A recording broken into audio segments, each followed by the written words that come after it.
I wanted to do a fall summer redo, so I have this sign that I got from Dollar Tree for the 4th of July. I like the little metal piece on the top. It's like a mason jar sign.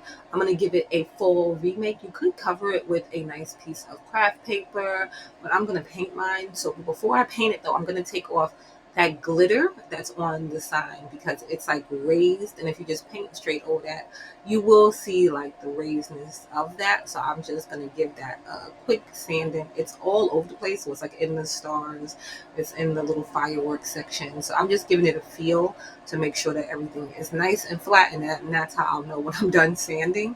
And then once I did that, I'm covering it with like a chestnut color paint. I'm going to give it a couple of coats because even though this paint is nice and dark and I did do the sanding, you can kind of still see the lettering through it. So I just gave it a couple of coats. I'm not taping it off around the top there. I'm just going to just go as neatly as I can, like an edge painting, to the top there with a smaller brush. It'll be easier to do that. So I let that first coat dry. I went and did the second coat. And then I have these pumpkins that I got from Dollar Tree last year. I'm going to just paint those with this toasted marshmallow color. So it's like kind of like an off-white creamish type color. And I think that'll go nice with the chestnut color of the sign.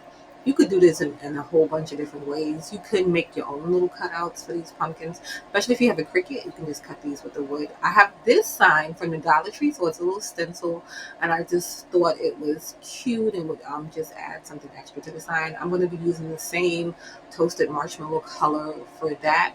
I went a bit too heavy with my paint, and I got marks on the side too, but I just did some touch-ups for those. So don't go too heavy with the paint. I usually like to use the stencils, like I make them with the Cricut, but not everybody has a Cricut, so it's easier to show this way where you can just grab you a stencil from Dollar Tree. But I went over that, like I said, too heavy. I just went over it one time with the toasted marshmallow color, and this is how that came out. And then I just did the touch-ups where I spilled the paint and scuffed up the sign there. And then now the pumpkins, I'm just gonna just dirty them up a little bit, just give them a little edging with the same color, the chestnut. So I just took the brush before I cleaned it and just took that little bit of paint that was left over and went around the edge, so kind of like a dry brushing. I did that to both of those. You could add little lines to it. You could do lines with the twine. You could do so many different things. I'm going to take the twine. I'm going to put it in that hole that these pumpkins do have and just wrap it around. You could hit that with a little bit of hot glue to make sure everything stays in place. You can also add some extra to here. You can add some greenery. You can add some bows. Some ribbons and stuff like that.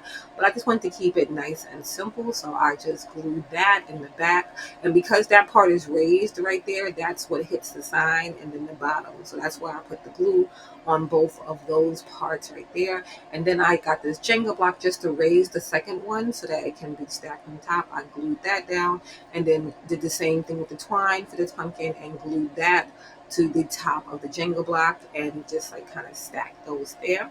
And then I'm just going to add a little bit of greenery. Like I said, like you can add greenery all over. You can add it on the pumpkins. You can do so many different things. But I just took these two little faux leaves. And then these are the hula hoops, the hula skirts, not hula hoops, the hula skirts from Dollar Tree.